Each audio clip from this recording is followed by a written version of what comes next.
Sidang hari ini kita menunggu satu ahli dari pihak termohon, dalam hal ini adalah Polda Jawa Barat. Jadi kita belum tahu apakah ahlinya itu, karena yang mereka periksa di dalam BAP itu kan ada 4 ahli. Ahli pidana, kemudian ahli psikologi, kemudian ahli, pokoknya ada beberapa lah, ada 4 ahli. Dari keempat ahli ini yang kemudian kita akan ingin lihat apakah ahli yang mana yang akan diajukan dalam persidangan. Tapi kalau pemikiran saya, karena ini sifatnya pra peradilan, mengukur terhadap formalitas, maka sebaiknya yang dia hadirkan adalah ahli hukum pidana. Kira-kira demikian. Apa yang digali dari ahli pidana? Tentunya kita akan menguji itu bagaimana ahli ini benar-benar objektif ya.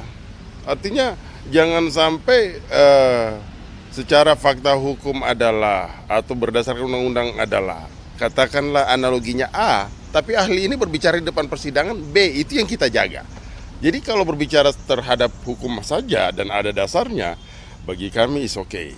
Inilah yang akan kita uji. Jadi maksud kami secara rincinya bahwa ahli ini menyampaikan benar-benar objektif. Jangan sampai subjektif, akan panjang persidangan nantinya. Kira-kira demikian kawan-kawan. Soal berkas PG ini yang di 18 kan. Artinya kalau P18 itu berkaitan dengan penyelidikan.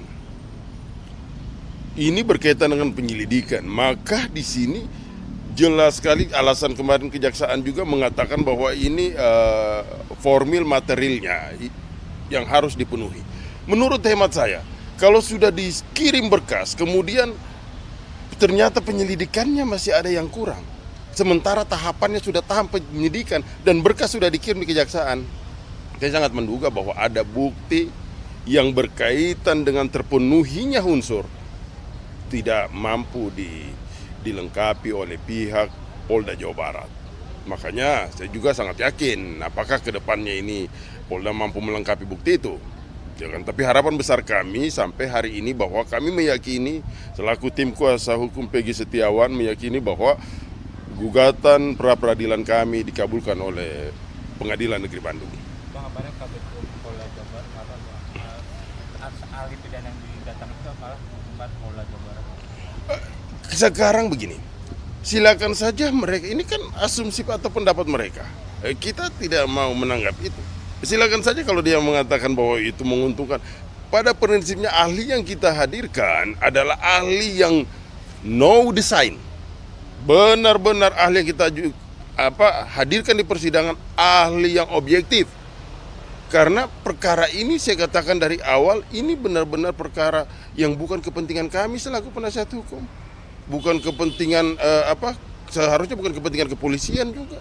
Tapi ini kan kepentingan masyarakat, kita mengukur jalannya penegakan hukum. Karena kami selaku penasihat hukum menginginkan bahwa proses penegakan hukum itu yang fairness. Semata-mata itu saja.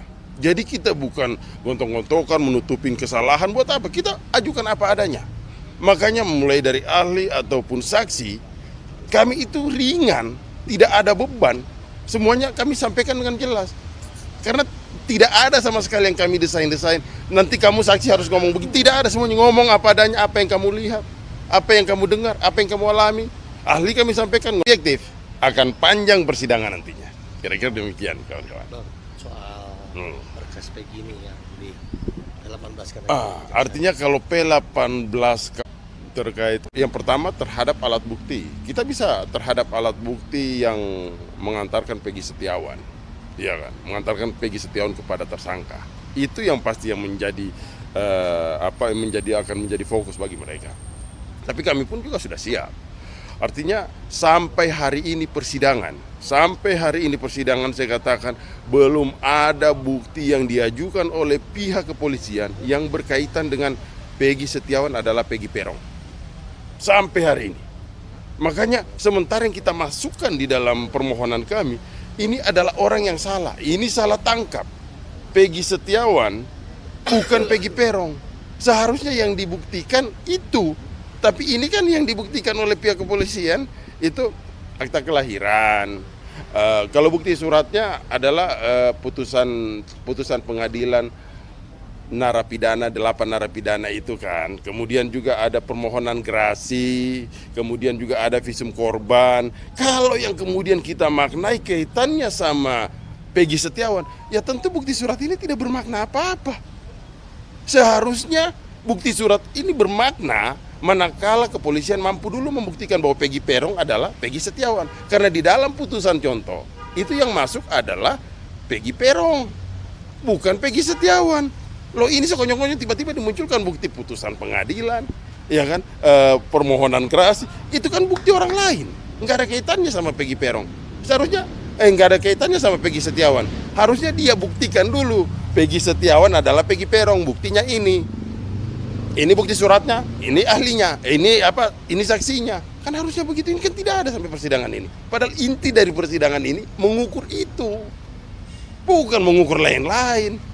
Itu loh. Bang, kemarin kan Polda juga menanyakan pada saksi bahwa sempat melakukan ada obat tramadol kepada saksi dan juga Yang mana? kepada saksi. Oh, yang kepada saksi sampai sempat diperiksa di Polsek. Ya, Iya, tapi sekarang orang diperiksa di Polsek atau apapun sah-sah saja.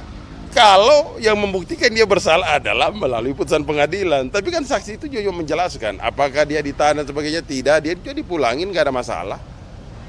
Kan gak ada masalah. Hanya inilah kalau sejak awalnya terlalu dicari-carikan kesalahan, terlalu dicocok-cocokkan. Orang digali, dituduh geng motor ternyata bukan. Kemudian digiring lagi bahwa seolah-olah Jackmania garis keras, ternyata juga bukan. Ini lagi mau digiring lagi bahwa dia penggunaan obat terlarang, seolah-olah dia adalah orang yang menggunakan narkoba dan sebagainya. Tidak bisa juga. Ya kalau Peggy Setiawan ini kan bukan orang yang hebat, bukan orang yang berpendidikan pendidikan tinggi, tapi dia cuma bisa ngomong dengan apa adanya, dan faktanya menunjukkan apa adanya ini ternyata jauh lebih bagus daripada sebuah kebohongan. Kira-kira demikian. Oke.